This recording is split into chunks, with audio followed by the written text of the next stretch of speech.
प्रिया शादी करने के नाम से डर रही थी और बार बार अपनी मम्मी से एक ही बात कह रही थी, मम्मी यहाँ मायके में तो आपने ये बात सबसे छुपा ली और मेरी कभी भी इंसल्ट नहीं होने दी, पर ससुराल में ये बात किसी को भी पता चल गई तो आप जानते हो ना मम्मी, वहां मेरा कितना अपमान होगा जब मेरी सास और पति को ये पता चलेगा कि मैं रात में सोते वक्त बेड पर सुसु करती हूँ, जो कि मेरे कंट्रोल से बिल्कुल बाहर है। प्रिया बेटा, मैंने तेरी दवाइयां सूटकेस में रख दी हैं, तूने समय पर लेती रहना। तू घबरा मत, डॉक्टर ने भी तो यही बोला है ना कि तुम्हें तनाव बिल्कुल भी नहीं लेना है और रात को सोने से पहले सुसु करके सोना, तो तुम्हें ही परेशानी नहीं होगी। अपने खाने पीने का ध्यान रखना और सोते समय अपने मोबाइल में आधी रात का अलार्म भी लगा लेना, जैसे यहाँ लगाकर सोती हो। प्रिया उस वक्त माँ की बात को सुन लेती है, पर उसके मन में इस बात को लेकर बहुत डर और घबराहट पैदा हो रही थी। कुछ दिनों बाद प्रिया की शादी हो जाती है और वो अपने ससुराल आ जाती है। कुछ दिन तक प्रिया अपने फोन में अलार्म लगाकर सोती है तो सब कुछ ठीक चल रहा था, पर एक दिन प्रिया, अचानक मुझे ऑफिस के काम से बाहर जाना पड़ रहा है, पर मैं 2 दिन में वापस आ जाऊंगा। तुम इस बात को लेकर मेरे से नाराज तो नहीं हो ना? नहीं नहीं, मैं भला क्यों नाराज होने लगी, आपका काम पहले है, आप अच्छे से काम करके लौटना। अरे रवि बेटा, तू चिंता क्यों करता है, मैं हूं ना बहू का ख्याल रखने के लिए, हम दोनों सास बहू खूब मजे करेंगे। रवि काम से बाहर चला जाता है। उसी रात, प्रिया बेटा ये देख, मैंने हम दोनों के लिए कितनी बढ़िया वाली आइसक्रीम मंगवाई है, हम दोनों मिलकर खाते हैं।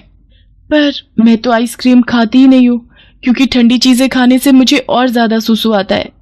पर माँ जी को मना कैसे करूं, उन्हें बुरा लगेगा, मुझे आइसक्रीम खानी पड़ेगी। है ना कितनी बढ़िया वाली आइसक्रीम, हमारे यहाँ की मशहूर आइसक्रीम है। एक काम करो, जब तक रवि वापस नहीं लौटता हम दोनों सास बहू एक ही कमरे में सो जाती हैं, रात को सोते समय गप्पे मारेंगे। जी जी ठीक है माँ जी, जैसा आप कहें। अब क्या करूं, मुझे माँ जी के साथ सोना पड़ेगा, कहीं रात में मेरा सूसू निकल गया तो मेरी तो सारी सच्चाई माँ जी और रवि के सामने आ जाएगी। उस रात प्रिया 2 बार अलार्म लगाकर सोई थी, इसलिए वो रात में 2 बार बाथरूम हो आई थी, पर चिंता और डर से वो पूरी रात सो नहीं पाई थी। वो रात तो जैसे तैसे कट गई। अगली रात जब प्रिया अपनी सास के साथ सोई तो उसका फोन चार्ज नहीं था, इस वजह से उसकी बैटरी खत्म हो गई और फोन स्विच ऑफ हो गया। प्रिया गहरी नींद में थी तो उसे पता ही नहीं चला कि उसे रात में उठकर बाथरूम जाना है। अगली सुबह जब प्रिया सोकर उठती है उसका पूरा बिस्तर गीला था, घबराहट से उसके पसीने छूटने लगते हैं। प्रिया की सास ये सब देख लेती है और गुस्से में प्रिया पर चिल्ला पड़ती है। इतनी देर में रवि भी वापस आ जाता है। रवि बेटा, हम बेड पर सूसू करने वाली बहू ले आए हैं, मुझे तो सचमुच इसे अपनी बहू कहते हुए शर्म आ रही है।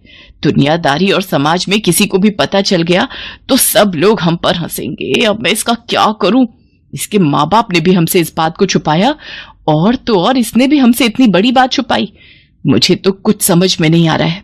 मैं तो कहती हूँ इसे अभी के अभी इसके माँ के घर भेज दे, अब तू ही इससे बात कर। माँ, मैं ये बात जानता हूँ, मुझे पता है कि प्रिया को रात में बेड पर सूसू करने की आदत है।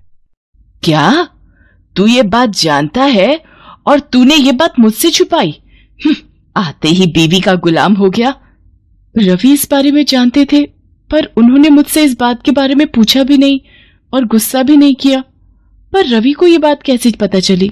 मैं तो रोजाना अलार्म लगाकर सोती हूँ। माँ, ये बात मुझे उस दिन पता चली जिस रात प्रिया बहुत गहरी नींद में थी। अलार्म मैंने ही बंद किया था। तब मैंने देखा प्रिया के आसपास बिस्तर गीला हो रहा था। मैं उसी वक्त समझ गया था। प्रिया, तुम्हें याद होगा जब उस दिन तुमने मेरे उठते से ही बेडशीट चेंज कर दी थी ताकि मुझे पता ना चले। मां, प्रिया की नजर से सोचो, वो खुद इस आदत से कितनी शर्मसार होती होगी। शायद ये कई रातें सो भी नहीं पाई है। मां, आप जानती हो इस आदत की सबसे बड़ी वजह तनाव है। आप तो खुद कहती हो किसी भी बीमारी की सबसे बड़ी वजह चिंता होती है। और मां, हम कितनी बीमारियों का शिकार होते हैं, पर उन्हें ठीक करने के लिए इलाज के साथ साथ हमें अपनों के सहयोग की भी तो जरूरत होती है, तभी तो हम बीमारी से लड़कर ठीक हो पाते हैं। मां, इस वक्त प्रिया जिस जगह खड़ी है शायद हम दोनों उसका अंदाजा भी नहीं लगा सकते। इस वक्त प्रिया को हम दोनों के सहयोग की बहुत जरूरत है। अच्छा मां, एक बात बताओ, अगर यही आदत मुझ में होती तो फिर तुम क्या करती? मेरे ठीक होने में मेरी मदद करती, या फिर मुझ पर गुस्सा करके मुझे घर से निकाल देती? मां, अगर आप प्रिया को इस घर में नहीं रख सकती तो मैं प्रिया को लेकर कहीं और चला जाऊंगा। रवि की बातों को सुनकर प्रिया की आंखों में आंसू भर आते हैं और वो रो पड़ती है। सचमुच रवि एक अच्छा पति होने के साथ साथ एक अच्छा इंसान भी था। मुझे माफ कर दे बेटा, तू ये घर छोड़कर चला जाएगा तो मैं किसके सहारे रहूंगी? मुझसे बहुत बड़ी गलती हो गई प्रिया बहू, मुझे माफ कर दो। मुझे तुम्हें समझना चाहिए था, न कि तुम्हारी कमी को ढूंढना चाहिए था। एक माँ होकर भी मैं तुम्हारी परेशानी को समझ नहीं पाई। नहीं माँ जी, आप मेरी माँ हो और माँ कभी अपने बच्चों से माफी नहीं मांगती। मैं सचमुच कितनी भाग्यशाली हूँ जो मुझे पति के रूप में रवि और माँ के रूप में आप मिले। प्रिया अपनी सास के गले लग जाती है। ये देखकर रवि भी बहुत खुश होता है। प्रिया अब रात में तरल पदार्थ ज्यादा नहीं लेती थी और समय पर सोती थी। प्रिया रात में कभी अलार्म से ना उठ पाए तो रवि उसे उठा देता था ताकि प्रिया को रात में कोई परेशानी ना हो। प्रिया की सास और रवि प्रिया को खुश रखते थे। धीरे धीरे रवि और सास के सहयोग से कुछ समय में ही प्रिया की ये आदत पूरी तरह से छूट जाती है।